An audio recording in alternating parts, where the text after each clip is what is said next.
Hello again. Those of us who have seen supporters of the Islamist regime in Gaza, Hamas, making a nuisance of themselves with mass protests in central London, climbing up onto statues, waving flags, occupying the third busiest railway station in London and so on, while the police do absolutely nothing except aid them in what they're doing, will perhaps be a little surprised to hear that Islamophobia is such a problem in Britain that an entire month needs to be set aside to tackle it. It seems that Muslims are the victims of prejudice and discrimination and need to be protected from people who wish to pick on them. This is indeed an interesting perspective, although it is not one which really appeals to me. It is true that some people dislike the religion of Islam for various reasons, but I honestly have not heard of this being translated into attacks on individual Muslims. The objections to Islam being, in the main, ideological rather than personal. In short, I don't think that Islamophobia is really a thing. My own stand on this is very simple, and I've never made any secret of it. I've visited and prayed in some of the greatest mosques in the world, such as Sultan Ahmet in Istanbul, the Umayyad Mosque in Damascus, and of course Al-Aqsa in Jerusalem, the third holiest site in Islam. I'm as happy to pray in a mosque as I am in a church or synagogue, because there is only one God, and all three religions recognise this and worship the same deity. However, I do have a problem with one aspect of Islam, and it is the same problem which many other people have. Generally speaking, there are two kinds of religion. One type of religious person, Hindus, Sikhs, Buddhists and Jews fall into this category, are happy to follow their own faith without believing that others should also believe what they do or join their religion.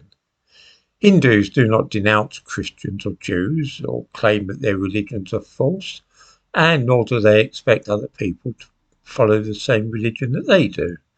They accept that other people can follow a different path and that all religions have something of truth in them. This is my own personal view.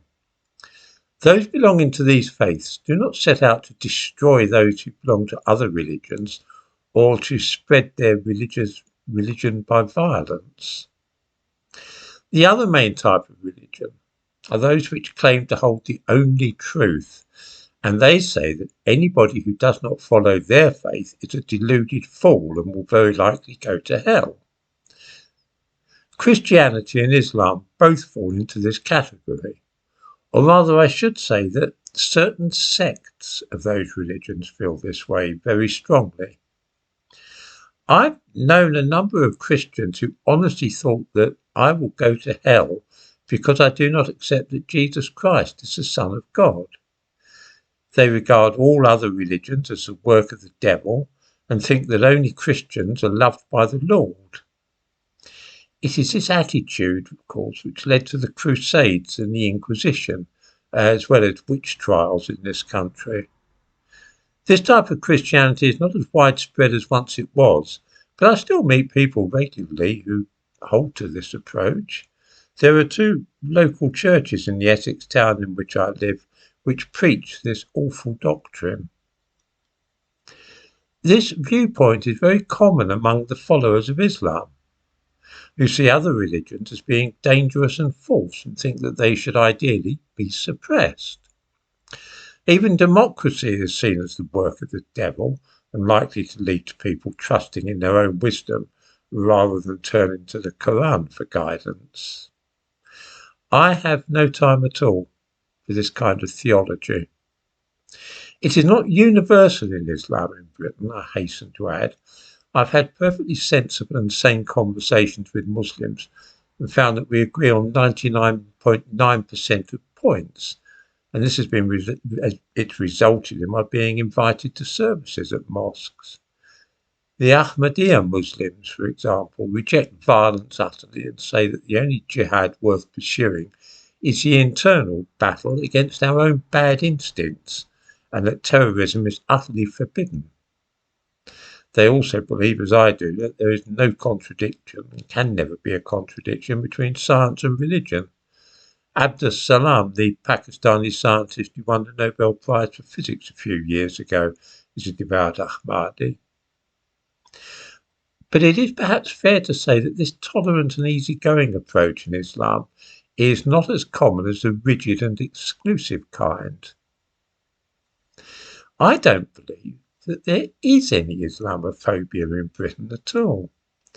There are certainly many people, and I am one of them, who get irritated at the way in which Muslims seem to want special privileges, such as the provision of halal food in all hospitals and schools.